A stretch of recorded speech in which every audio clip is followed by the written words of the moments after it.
Michel Pirro, buka-bukaan, Ducati GP25 tak banyak berubah dari GP24, tapi tetap menjanjikan. Ducati selalu dikenal sebagai pabrikan yang agresif dalam pengembangan motor MotoGP-nya. Namun tahun ini, muncul pernyataan menarik dari test rider andalan mereka, Michel Pirro. Menurutnya, perbedaan antara Desmos edisi GP24 dan GP25 sangatlah minim, bahkan nyaris tak terasa signifikan. Tapi jangan salah sangka, minimnya perubahan bukan berarti motor baru ini tak punya potensi besar.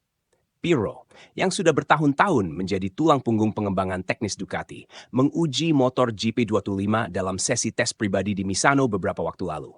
Disinilah ia mendapatkan impresi awal tentang arah pengembangan Ducati untuk musim 2026.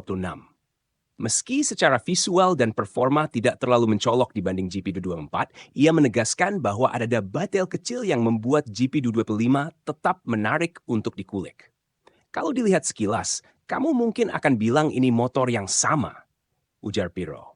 Tapi sebenarnya ada perbaikan di area yang sangat spesifik dan teknis. Bukan hal yang langsung terasa oleh pembalap, tapi penting dalam jangka panjang. Perlu diingat, GP224 sendiri merupakan motor yang sangat kompetitif musim ini.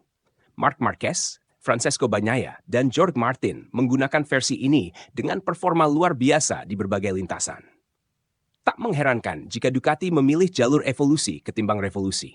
Daripada mengubah banyak hal, mereka fokus mengasah detail yang sebelumnya menjadi kelemahan kecil di GP24. Beberapa sektor yang disoroti dalam pengembangan GP225 adalah kestabilan saat akselerasi keluar tikungan, pengelolaan suhu mesin, dan penyempurnaan aerodinamika.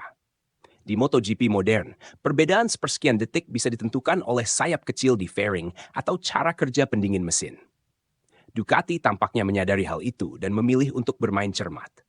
Kami sudah punya motor yang sangat cepat. Sekarang tantangannya adalah bagaimana membuat motor itu lebih mudah dikendalikan, lebih konsisten, dan bisa tetap cepat dalam kondisi yang kurang ideal, jelas Pirro.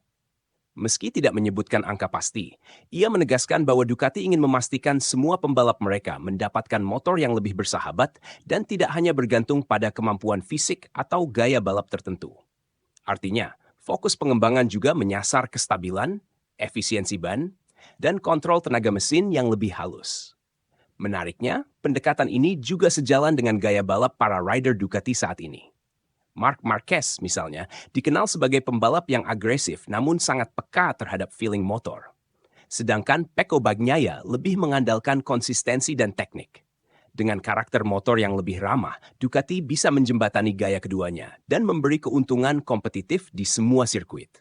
Saat ditanya apakah GP25 bisa langsung menggeser dominasi GP24, Pirro menjawab diplomatis. Saya pikir semuanya akan bergantung pada bagaimana motor ini berkembang sepanjang musim dingin dan pramusim nanti. Tapi kami ada di jalur yang benar. Satu hal yang pasti, Ducati tidak sedang bermain-main. Mereka tahu betul bahwa mempertahankan dominasi jauh lebih sulit daripada meraihnya. Maka dari itu, pengembangan GP25 dilakukan secara hati-hati namun tetap progresif. Dengan kalender MotoGP 2026 yang diprediksi akan semakin ketat dan banyak tim yang memperkuat diri, semua mata akan tertuju pada bagaimana Ducati menjawab tantangan. Apakah GP25 akan menjadi senjata baru yang lebih tajam atau hanya menjadi versi polsan dari GP24? Waktu yang akan menjawab. Namun satu hal yang tidak bisa diabaikan. Jika Ducati berhasil menyempurnakan detail kecil di GP25, mereka bisa saja menciptakan motor paling sempurna dalam sejarah MotoGP modern. Jika kamu butuh